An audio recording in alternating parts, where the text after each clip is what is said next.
with my wheelchair, my walker, my cane. I have a home health care worker. I have carpal tunnel.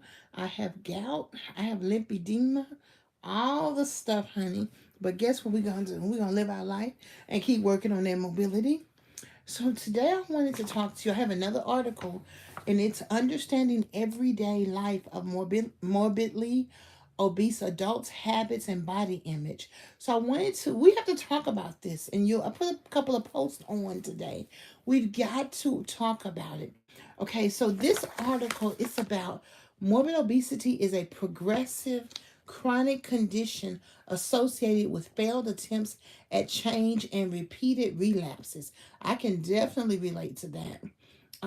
The aim is there seems to be little previous research into understanding of everyday life of morbid obese adults. We wanted to gain more knowledge about characteristics of eating habits and body image, as well as motivational forces for change. So, with just that one, comment down below and let me know what is it that you wish people would understand about obese and overweight people. I know some of y'all are going to say we don't sit up and eat all the time. I get tickled myself sometimes when I don't eat. I'm like, I thought you ate too much. But then when I'm snacking on sugar because I'm stressed, I'm like, I understand. Hi, hello, Adolphe. Nice to meet you. Um, this research dealt with 26 to 56-year-old people. Most research just used European women, and this one actually looks like it was done in Norway. So Norway is primarily European people. I'm sure there are lots of African people there as well. So this paper focuses on characteristics of eating habits and body image among adults suffering from morbid obesity. And this says that overweight and obesity is an increasing public health problem in Norway and internationally. And this is from 2007. So we understand that now. Especially those back in 2007, honey, I was living my best life, but I was slowing up a little bit though. My legs had gotten this big. I didn't know why, but I was still moving, but I was slowing up. Okay. It says overweight and obesity are generally conceived as results of sedentary lifestyles with too little physical activity and too much food. That we could talk about that. We could talk about that. There would probably be people who said, you know what? I'm very active. I'm very health conscious. They could say that. So there's so many different perspectives on this. So comment down below and let me know what you think. Now here's another one. A combination of genetic dispositions and social factors seem to have a causal connection. That's true. That's very true. I seen this little pretty little girl. It says what she eats in a day, and the little girl was not given any fruit or vegetables. Now, of course, nobody said anything. I noticed it. Some days they do give her strawberries or something. Um, and the little girl didn't eat a lot of food. Little kids really don't eat a lot of food. They eat, just a little portion. And I know because some of it is, it doesn't have to be like, just because you eat out, it doesn't mean that you're gonna gain weight. But it's just that the food that we're eating is not real food. It's manufactured food. So I think that's important to just notice that, to remember that. Okay. So everyday life is a generic term, among other things, relates to daily activities of an individual as typified by living habits. Examples: eating, physical activities, and social life. Eating habits is a term that covers what and how people eat. The meaning and organization of everyday life has been a topic of conversation because people, I mean, big or small, you got to work unless you're rich. And unless you're sick and you're on disability, or unless you work part-time or something like that. Now, this talks about an Australian qualitative study reported several stigmatizing experiences among female obese adults. Okay, now listen to this.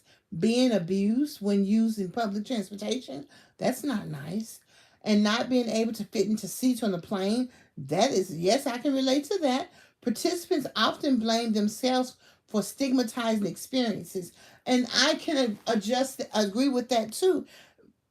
If you have a business or if you have an airplane, you know people are not all one size. I actually bought a first class ticket on Delta Airlines because I wanted to be more comfortable, but I wasn't at all more comfortable, and I had to get a seat in the back that has two seats, and they ended up giving me some of my money back. But that's really bad, because the last time I flew, which was 10 years ago, first class seats were huge.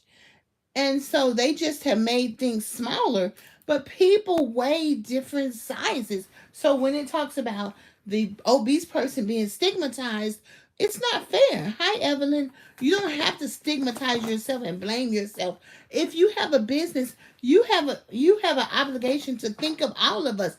All people are not one size. Oh, whew. So and when you're doing research, you do look at what's called the Western nations: Norway, Australia, Europe, UK, Canada, the US, and Brazil. I guess Brazil is considered Western also. I don't know. So that's something participants often blame themselves. Okay, this is in Norwegian cross-sectional study says the participants were found to have lower health-related quality of life on all subdimensions compared with the norms. Okay. Okay. And that doesn't mean you can't have hello, Selena, a wonderful life if you are obese or overweight. So these are some themes. This is important. Themes such as emotional eating, body image disturbance, self-esteem, obesity stigma, quality of life, and life experience have been addressed in studies. Okay, that's good. And that's why we always say live your life. Honey, I do not care if y'all have to help me, take my hand, help me up a step. One time these three men picked me up and carried me up 3 flights of steps. Okay. They were like, we're going to help you. Just hold on. Okay. Honey, you got to get in where you fit in, baby. And DebraAnnMatthews got on in. You hear me? You better live your life. This is what we're talking about. We have to address obesity. It's not just me sitting here being obese. It's you and you and you and you and him and her and them and they. We all got some obesity. We're going to work on it together, and we're going to support one another. And we're going to look at this research and say, okay, this is good. They're talking about this. Okay, let's see what else they're saying. The aim of the study was two-sided. We want to gain more knowledge about characteristics of eating habits and body image, as well as motivational forces for change. I believe everybody who is obese, I believe they want to change. Nobody wants to be big. Nobody, it ain't even so much being big. It's when you have problems getting in chairs, getting in the cars, moving, doing what you want. Nobody wants that. So definitely the motivation is there. It's a thing. And the thing about life is when people make comments or what have you, you're going to have, like the president of Austin P, he's retired from a college up in New York. He now has Parkinson's. He said that he was falling out the bed. See, his issue is he falling out the bed. My issue is that I'm morbidly obese and I'm on disability. So everybody has something that they contend with. However, most people's issue you can't see with your eyes. Some people shake all the time. Some people have paralyzed on their legs, but the rest of their body works. Some people are obese and overweight. Whatever the situation is, honey, we've got to work on it and keep living our life.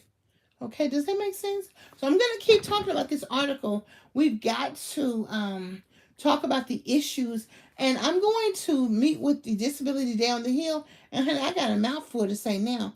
I'm going to advocate for those of us who have disabilities. We need legislation and support to help us to be comfortable in the world we live in. Most places I go in do not have a button to push to open the door for me in my wheelchair. Even the sidewalks, honey, you better get your butt in that street, because that sidewalk you cannot cross over with your wheelchair. So it's just, oh, well, just do a little bit, but don't do everything. Just overlook me in my wheelchair. No, baby, I need you to consider Debra coming down the street. Okay? down below and let me know. This is what I want you to think about. What you think about obesity. It's not just what you think about. You got to think deeper. So comment down below. We're going to keep talking about obesity. We want those who are obese, who are morbidly obese, who are overweight, to be encouraged. Honey, be encouraged, okay? Be encouraged. No matter what's going on, he'll make it all right. But you gotta be strong. We're gonna be all right. Yes, we are. One day, one step, 1 minute at a time.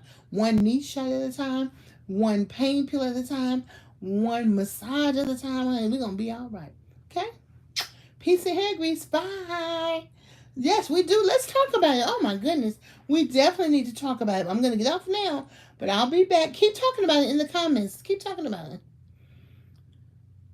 Yeah. Oh, you like to walk. Girl, what you said. Yes, ma'am. Keep talking about it. But we got to walk. I know I do the same thing. You know what? I hadn't been going to the bathroom because my knees hurt, so I was just changing myself in my room. But, baby, today I went to that bathroom. I'm telling you right now, because I got my knees shot. Let me try my knees. Honey, I got in that bathroom and went on in it, okay? I'm telling you right now. I know. And Miss Debra in the 400s, honey. Okay, so what we got to do, what you have to do is change your mind about your life and try to get in some water. Because when you're in the water, you can move your body in it with your way. And that'll give you the motivation when you're out of the water. I'm going back to the water March 1st. It's on a Thursday. But Heidi, we got to do it, honey. We got to do it, okay? Let's do it. You can do it. Shake your body. Do it. You can do it. Let me hear you shaking that song. Y'all don't know that song. My body screams and hollers every time I see you shake it. Da da. You don't know that song. Y'all ain't ready for that. But we've got to admit it and then find a solution, okay? So keep on talking. I'm going to be responding in the comments, but just know we're in this together. That's why my channel is called Lose Weight With Me. And what we mean by lose weight is let's come up with solutions to help our bodies. I told the nurse today, the nurse bought me this organizer. I told her, I said, I want everything goes for a morbidly obese person. Everything they got is what I need.